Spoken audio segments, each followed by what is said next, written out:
Good morning. How is everyone today?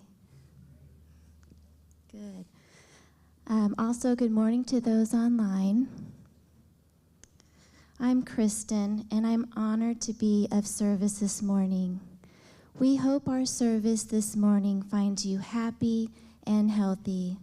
But know that if you are struggling, we hope Temple Buddhist Center can be a source of refuge for you as we open our hearts to you and your loved ones.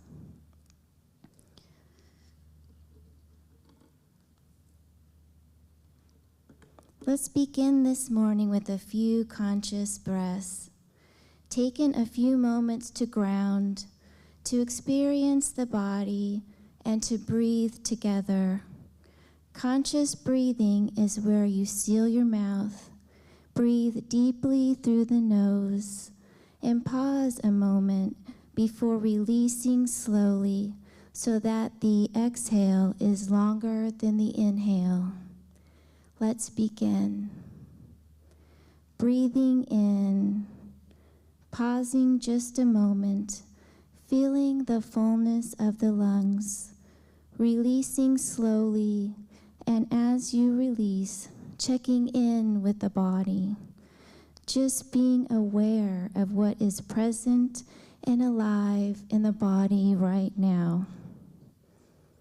A second conscious breath, pausing just a moment, ventilating this precious human form, then releasing slowly. As you release, see if you can release any worry or concerns of the week, all the energy of doing, going, and striving, accomplishing. Just allow yourself a few moments to cultivate the energy of being, not doing. A third conscious breath together, releasing slowly, and as you release, taking time to invite your awareness of the present moment, fully arriving in the here and now. Here at Temple Buddhist Center, we like to begin service with a chant. Chanting is an integral part of every tradition, and it's not about being a singer. It's about having a voice. I'll let Victor lead us today with this chant and kind of explain the chant. Thank you very much, Kristen. Our chant this morning is known as the Brahma Viharas, Metta, Karuna, Mudita, Upekkha. The Brahma Viharas are the four heavenly abodes, abode being a dwelling, living in Metta, which means loving kindness, Karuna, which means compassion. Mudita is joy or sympathetic joy, which means a win for one of us is a win for all of us. And Upekkha, or equanimity. And so, Metta, Karuna, Mudita, Upekkha. This is our chant this morning. So let's begin with a conscious breath together. Chanting is not about being a singer, it's about having a voice. It's about uniting not only our energies together, but also our voices as we combine all of these things together in an expression, a physical expression of Sangha, or spiritual community. Let's begin. Metta, Karuna, Mudita, Upekkha. Metta, Karuna, Mudita, Upekkha. Metta, Karuna, Mudita, Upekkha. Metta, Karuna, Mudita, Upekkha. Metta, Karuna, Mudita, Upekkha. Metta karuna mudita upekkha. Metta karuna mudita upekkha. With a smile. Metta karuna mudita upekkha. Metta karuna mudita upekkha. Once more. Metta karuna mudita upekkha.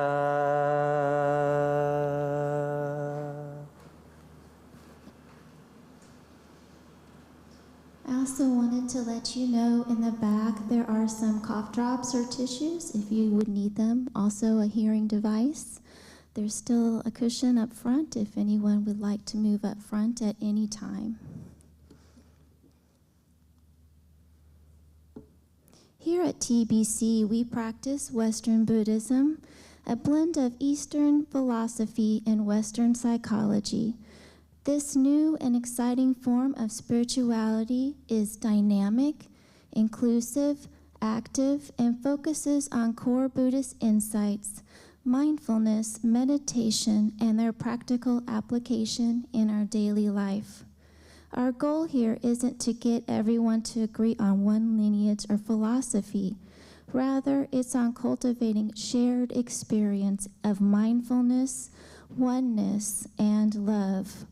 Whether we are chanting, meditating, or sharing from the heart, we respect that you'll participate at only a level that feels comfortable for you. We take refuge in the three jewels and acknowledge these core values of expressions of the awakened mind, the Buddha, the Dharma, and the Sangha. We value awareness of our own Buddha nature, as well as a Buddha nature of all beings, allowing a new perspective of this and every precious moment. The second jewel is the Dharma, the truth teachings that release us from fear and delusion and help us to realize the true nature of who we are.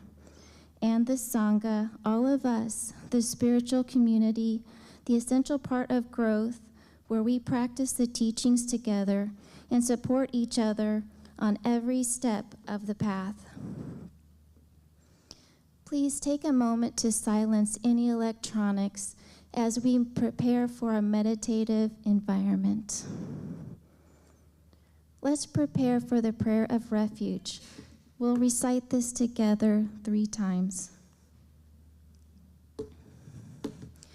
In Buddha, Dharma, and Sangha, we go for refuge until fully awakened through the power of generosity, ethics, patience, enthusiastic effort, concentration, and wisdom.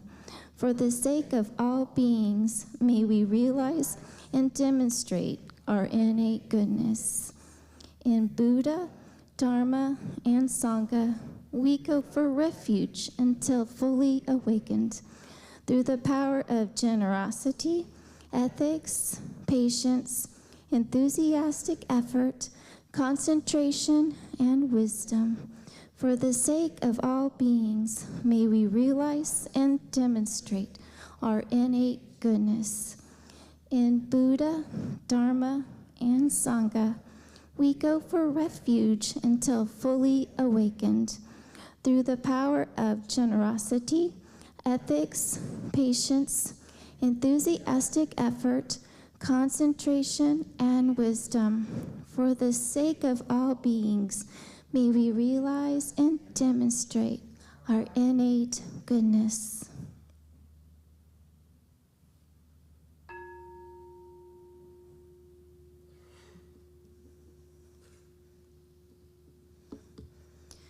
As we enter a time of meditation, if you have an extensive practice, then I invite you to practice in a way that is fitting for you this morning.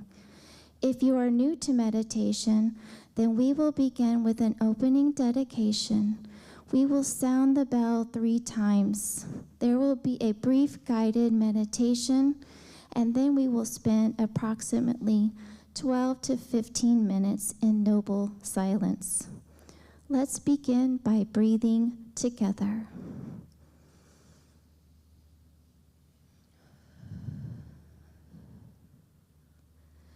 Body, speech, and mind in perfect oneness, I send my heart with the sound of the bell. May the hearers awaken from forgetfulness, transcend the path of anxiety and sorrow, and realize the true nature of who they are.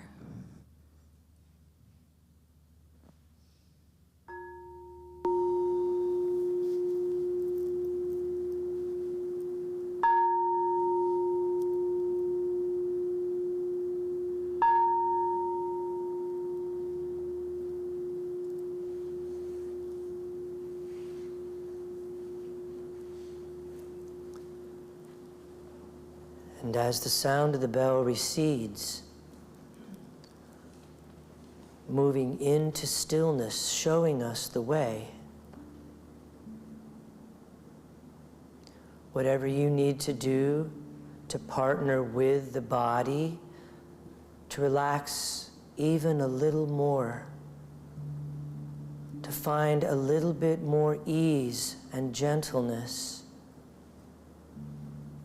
Whether that's take another breath or two, stretch or wiggle, finding that point where you partner with the body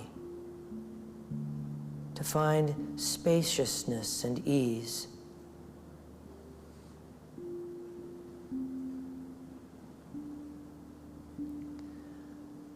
And as the breath settles into its natural flow, its natural rhythm,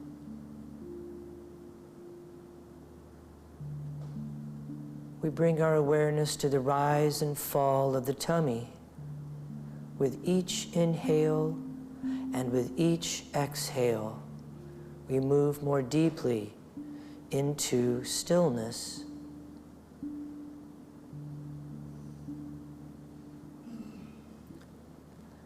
Connected to the breath, the body is easy and light. There are no contractions or tensions in the body.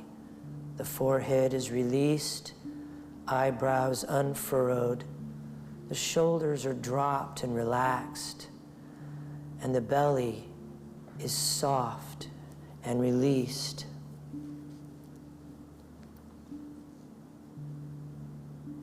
From here, we can bring our awareness to awareness itself,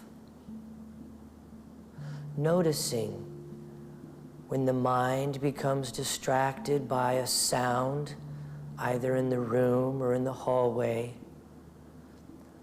a bodily sensation like an itch or an ache or a tummy rumble, or perhaps the mind becomes distracted and engaged with thinking.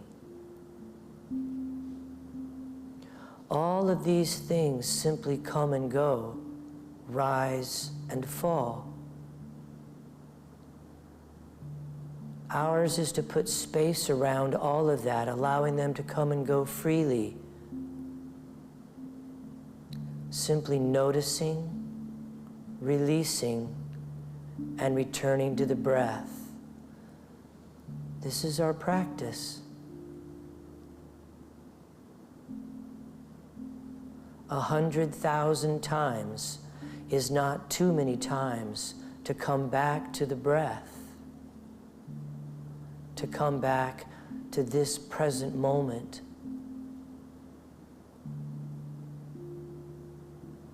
The mind may wander off. This is just what minds do. Lovingly and gently, we simply notice that it has wandered off and come back to the breath. The breath is always in the present moment, and so is a good teacher.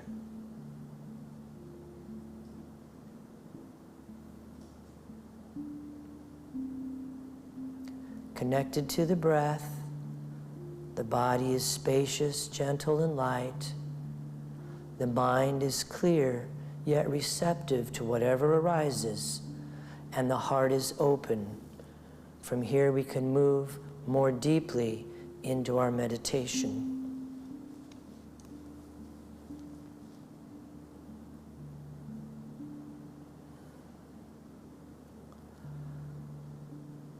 I close my eyes and I see clearly.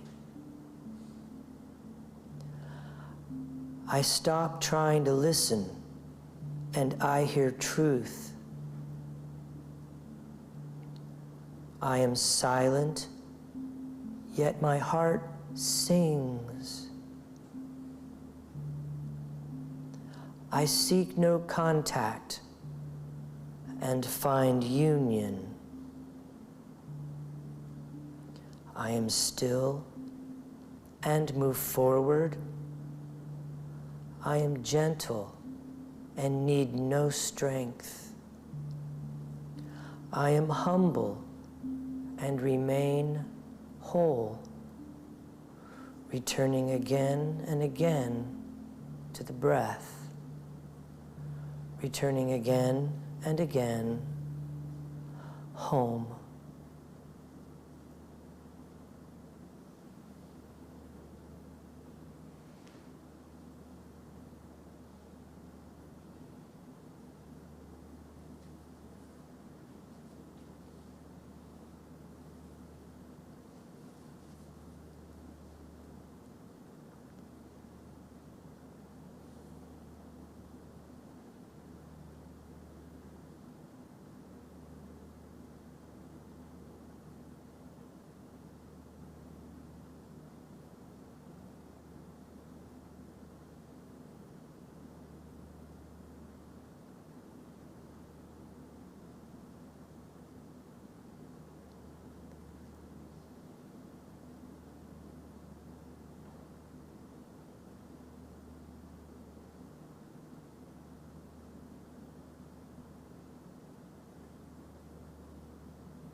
So I invite you to bring your awareness to the sense door of sound as you notice the sound of my voice or the sound of the air handlers in the room. And as you become aware of the sense door of sound, at the same time, can you keep 5% of your awareness on the still silence within?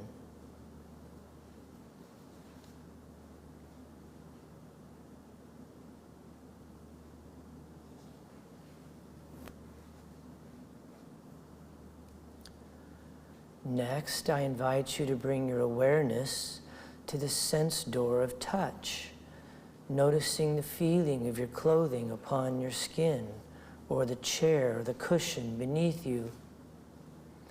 And as you become aware of material and matter and form, at the same time, can you keep 5% of your awareness on that which is formless? In other words, awareness of awareness.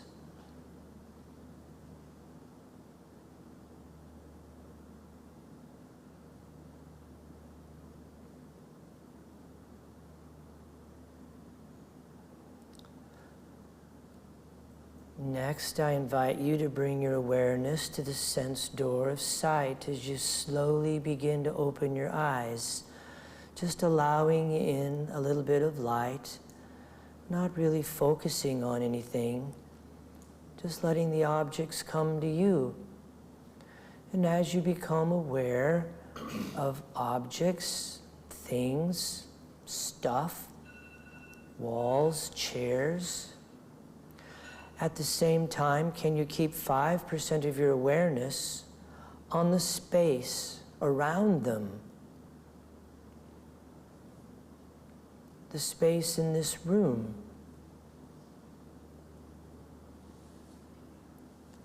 The space around the building. Around our planet.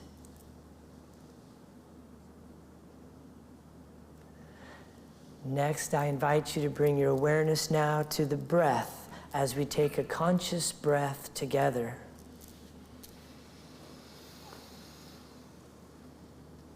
And as you release, become present in the here, in the now, in this time, in this place.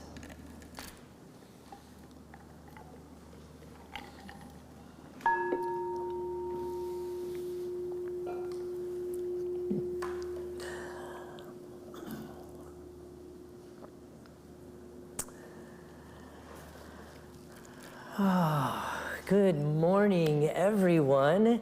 It is so nice to have everyone here this morning and to be sitting with you. It's nice to welcome in some of our new folks and friends. And it's also nice to remember that we have Sangha joining us from all around the world. So again, we welcome all of you at home who are joining us this morning in your PJs. As many of you know, I just returned from a week of camping up in the Sangre de Cristo Mountains. And I have some experiences, of course, that I would like to share with you, beginning with, for example, my Bon Voyage llama socks that Liz gave me. Thank you, Liz. I think she's watching from home this morning. And so first, of course, there was the process of leaving home. And the worry, the uncertainty, the insecure feeling that all the bases haven't been covered. Did I bring my vitamins? Did I bring all my vitamins?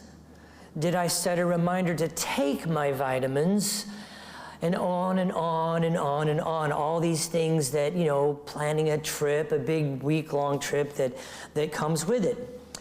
And so, after about 3 hours of driving, this places me out in the middle of western Kansas. And in fact, I was out in the middle of one of those big wind farms, you know, that has the giant windmills, and there's hundreds of them for as far as the eye can see. It's really quite a spectacle. And so I had a very interesting experience. I had been practicing panoramic driving. And so panoramic driving is where I turn off the radio and I see not only what is in front of me, but I open my field of view to include the periphery. So it's a panoramic. Like right now, I can see everybody sitting on cushions in the wall over here and the piano, and everybody sitting over here. So I can see not only what's in front of me, but the entire view.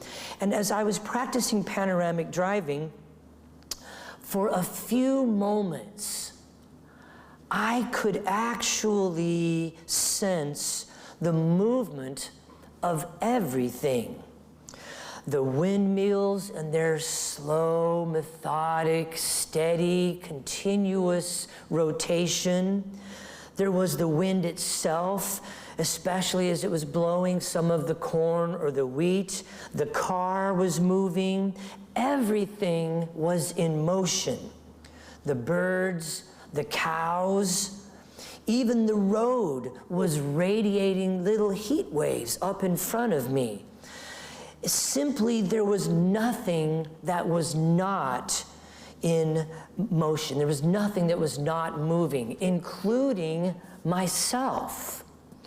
And so for just a few moments, in this flowing symphony of motion and movement on not only a physical level, but a molecular level, I felt connection with everything. Everything was in motion. And that's what created this connection. There was nothing that was not moving. There was nothing that was not me, because we were all moving together. And it felt vast, and it felt timeless, and it felt like home. So eventually I reached my first campsite. Now, though I had never been to this campsite, the sounds of the mountain stream that ran close by, the birds, the breeze, the smell of the pine trees, the fresh air, all of this welcomed me home. While I was in Colorado, I got to rendezvous with some friends of mine. And the first set of friends was staying at an Airbnb. And though the surroundings of this Airbnb were unfamiliar, the faces, the laughter, the joy, the memories of this group of friends, again, all welcomed me home. The next set of friends that I encountered, this time at the end of the week on my way down from the mountains, my friend had suffered a very painful loss a while back and has since converted her home into a sanctuary that she calls the Orion House, which is a sanctuary, a center for those experiencing the grieving process. And I remember pulling into the driveway, feeling the love, the nurturing, the deep sense of care. And I hadn't even gotten out of my car yet, and it felt like home.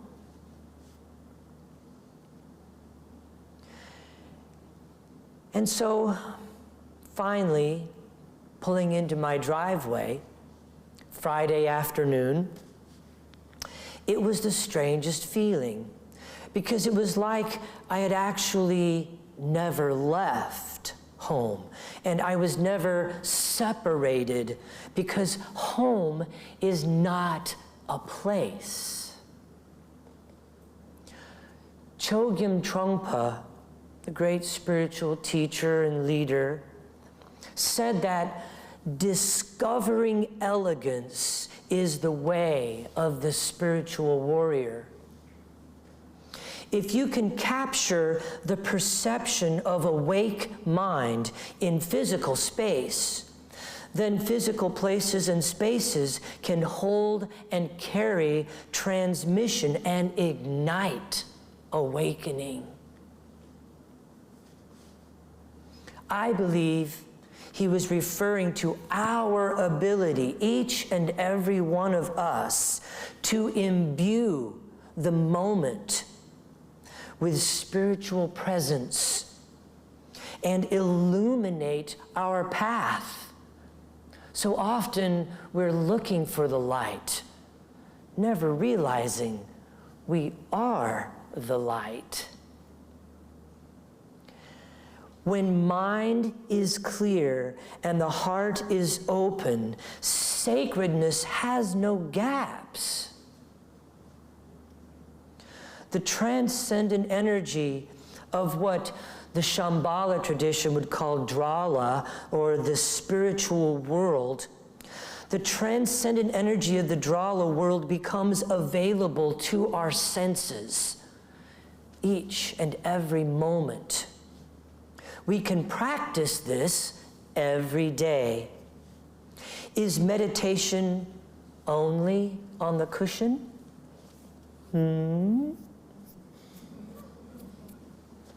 Is the practice so only I can feel better?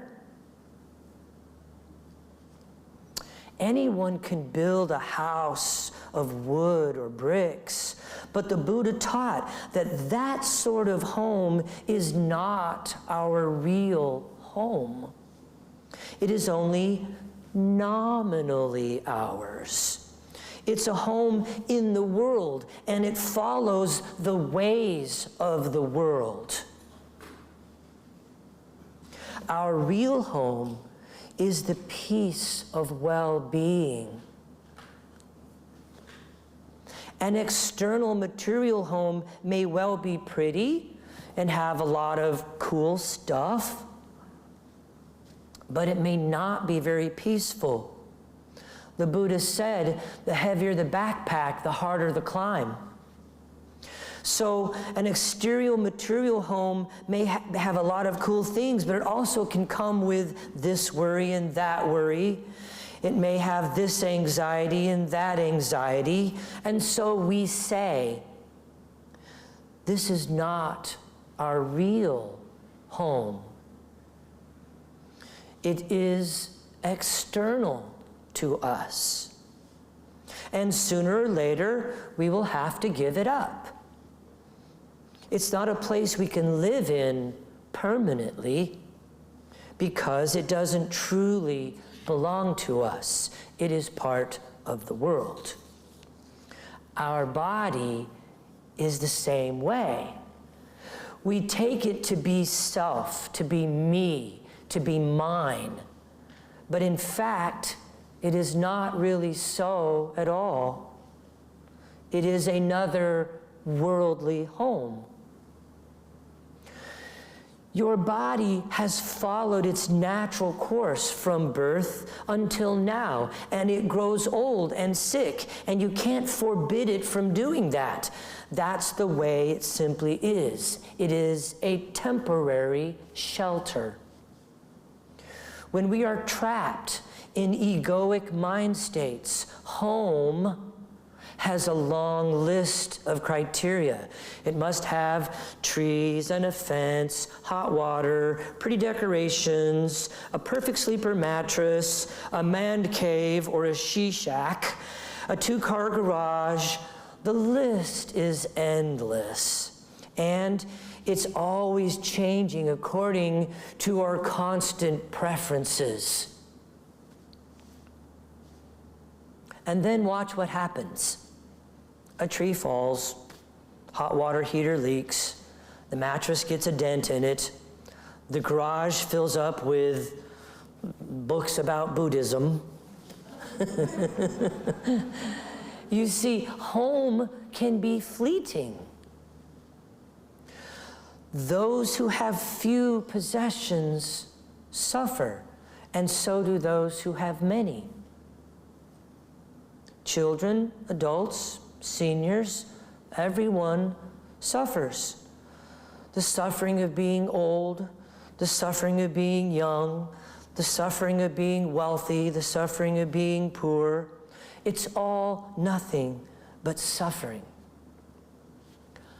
Life is our true home. Every time we listen to the sound of the bell, this wonderful sound brings me back to my true home, to that still, vast, open, boundless spaciousness that has room for everything and everyone. Where is our true home that we come back to? Our true home is life. Our true home is the present moment, whatever is happening right here and right now. Our true home is the place without discrimination, without preferences, without good, bad, right, wrong, tall, short, thin, heavy, gay, straight, Republican, Democrat. None of that is home. Never has been, never will be. Our true home is not the past. It is not the object of our regrets. It is not our yearning, our longing, our remorse. Our true home lies right here in the present moment.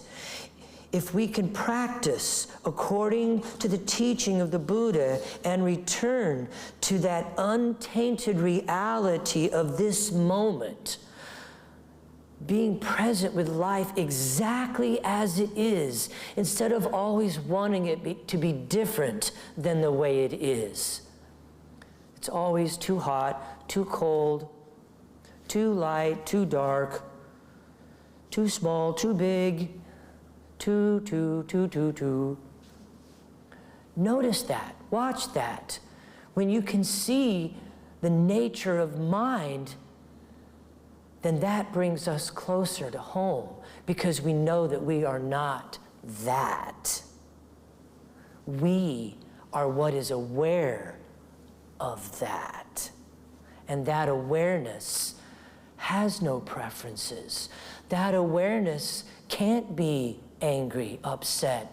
That awareness can't be lonely. It can't be of one political party or another. It can't be jealous. The awareness is pure, and it is vast. It is boundless, and it is always with us.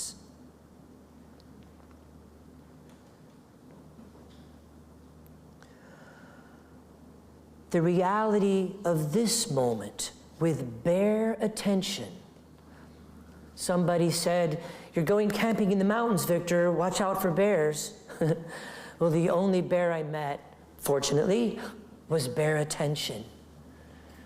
Bare attention means free from judgment, free from commentary, free from decision making, free from the overlay of too much of this, too little of that. Oh, I wish this is nice, but I wish it were, or I wish it was. All of these things, I'm aware of them. They come and go. Sure, I have a body. All these things show up. I just don't give them any energy. I just let them pass, like the clouds, like the birds, like the stream water that was running by my camp. The Buddha offers us wonderful practices so that we can cultivate presence, reduce suffering, reduce our seeking, that constant seeking. Helps us to reduce our regrets, and so we can be in contact with the wonders of life right here and right now. There is no reason not to be absolutely amazed with each moment, with each encounter. We can be in contact with the wonders of the world when we have the mind of non-discrimination.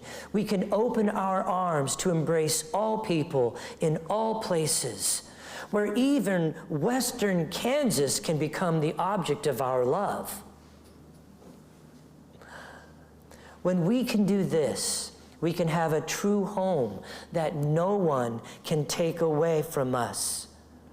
Even if they occupy our country or put us in prison, our true home is still ours, and it cannot be taken or left behind. And I want to close by this little poem from Zen Master Thich Nhat Hanh. There is no hatred in my true home, therefore I live in happiness. Even though there is discrimination, violence, and craving in life, I use these things as nourishment for my practice. It is just like a garden. Wherever there are flowers, there has to be garbage or compost. If you leave flowers for 5 or 10 days, they become garbage or compost. An intelligent gardener will collect all the compost and so bring forth an abundance of fruit and flowers. It is not a matter of not having garbage. It is a matter of knowing how to transform garbage into flowers, hate into love, fear into gratitude, sadness into compassion, where the heart says every moment, welcome home.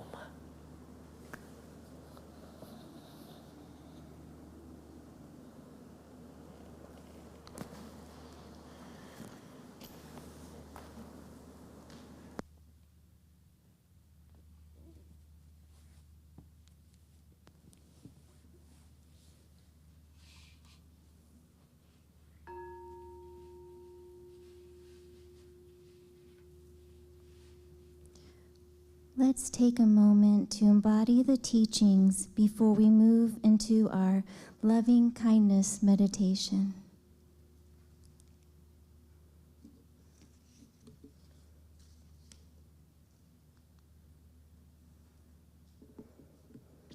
As we begin our loving kindness meditation, you may want to put your hands together in the Anjali Mudra.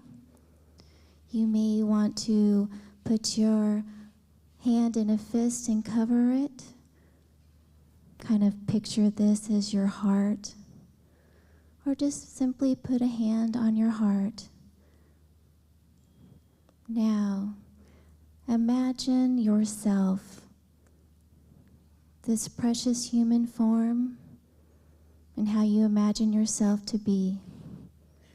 And inside your mind, recite this metta, this loving kindness practice.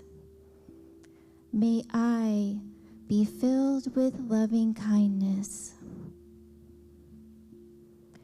May I be safe from inner and outer dangers. May I be well in body and mind. May I be at ease and happy. Conscious breath together.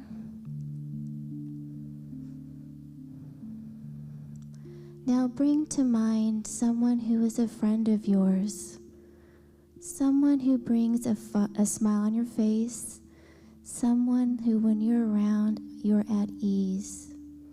In your mind's eye, say these words of loving kindness. May you be filled with loving kindness.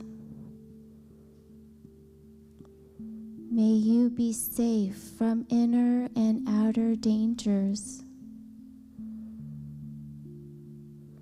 May you be well in body and mind.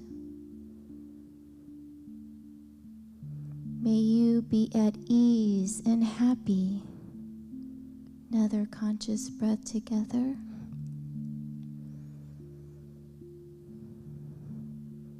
Now bring to mind an image of a neutral person. Maybe someone you met in a grocery store, or maybe someone you drove by on the street. Once you have that image in your mind's eye, say to them this metta loving kindness. May you be filled with loving kindness. May you be safe from inner and outer dangers. May you be well in body and mind. May you be at ease and happy. Another conscious breath together.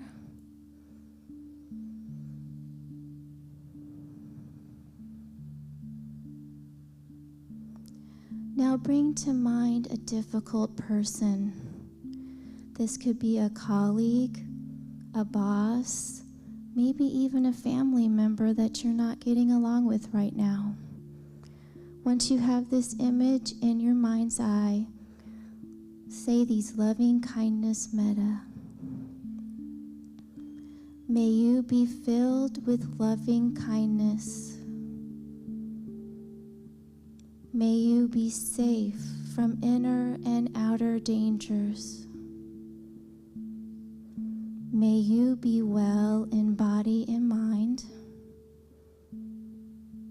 May you be at ease and happy. Another conscious breath together.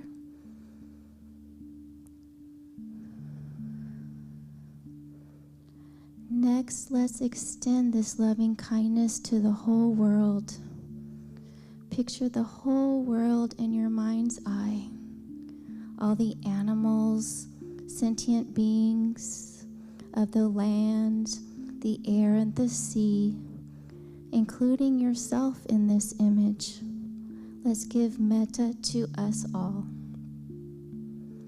May we be filled with loving kindness. May we be safe from inner and outer dangers.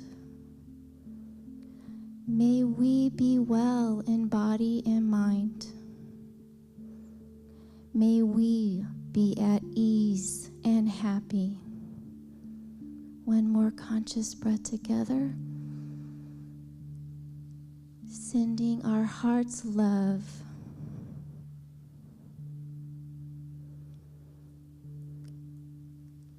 And in this spirit, we do have the spirit of dana, the Buddhist practice of generosity.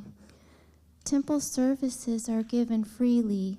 In the same way, if you choose to give, please give with a generous heart, not in return for something you have received, but so others who may seek refuge in the Sangha may find it here at this temple. Thank you to all of our wonderful volunteers and TBC ambassadors who have committed regular electronic donations. It's not about the amount. The monthly giving helps us to set a budget here at TBC. You can go to our website, templebuddhistcenter.com. And I wanted to say thank you so much, Victor, for your Dharma talk today. And thank you to Christine as well for your beautiful music today. Now let us prepare now to close with the wisdom of the Bodhicitta dedication.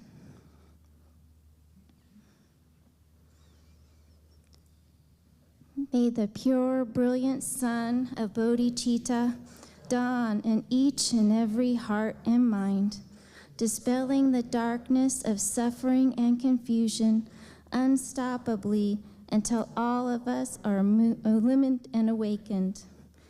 And with our hands together in front of our hearts, let's go forth from this place, entering each moment in innocence, guided by the wisdom of our hearts. So open our eyes, open our hands, and shine our light into the world. Namaste.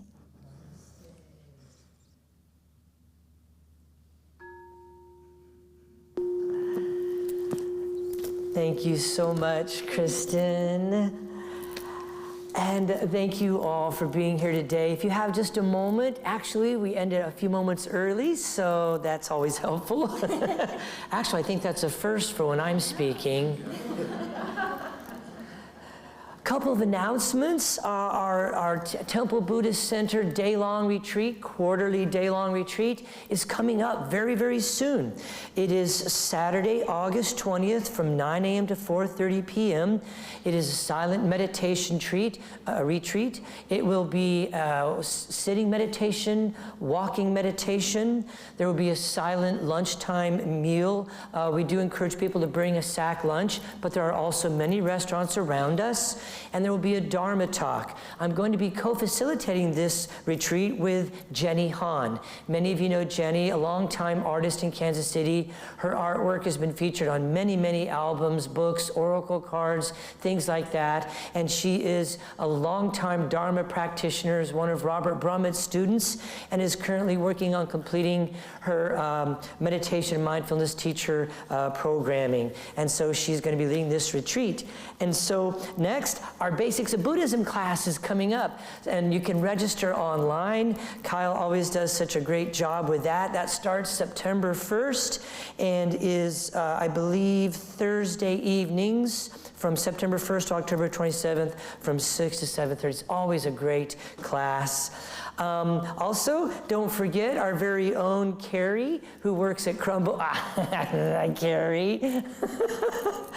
So she has so graciously offered and brings us crumble cookies to have fellowship with downstairs in Unity Hall. There's coffee, there's tea, there's water, and there's crumble cookies. Thank you so much, Carrie. We are so blessed. And as always, Kristen will be leading a 30-minute meditation a day at 12:10. So, and there's also our post-service discussion group today from 10:15, so right after this service, out the meditation hall doors to the left. So there's a full morning of Sangha, connection, and community. Our lending library is very full. We have lots of great programming coming up. I'm not going to go through all of this. I'm trying to keep the announcements a little bit shorter. Also, Beth, did you want me to mention anything about, we're putting together kind of a teen meditation program, and that's going to begin, what? Today at 10:30. That began today at 10:30. Unique and I are facilitating. Yeah, wonderful. Thank you, Unique. It's really a space of open curiosity about the spiritual path. Wonderful. Meditation will certainly come about at some point, but really we want to create a space of belonging and open dialogue. That's great. Thank you, Beth. So those of you that have teens in your life or know of people that might have teenagers who are interested in exploring different spiritual paths, please, by all means, invite them up. 10:30 on Sundays is when that teen program will be offered. So again, thank you all so much. And as you go into your day, I wish you peace, blessings, and don't forget your vitamins.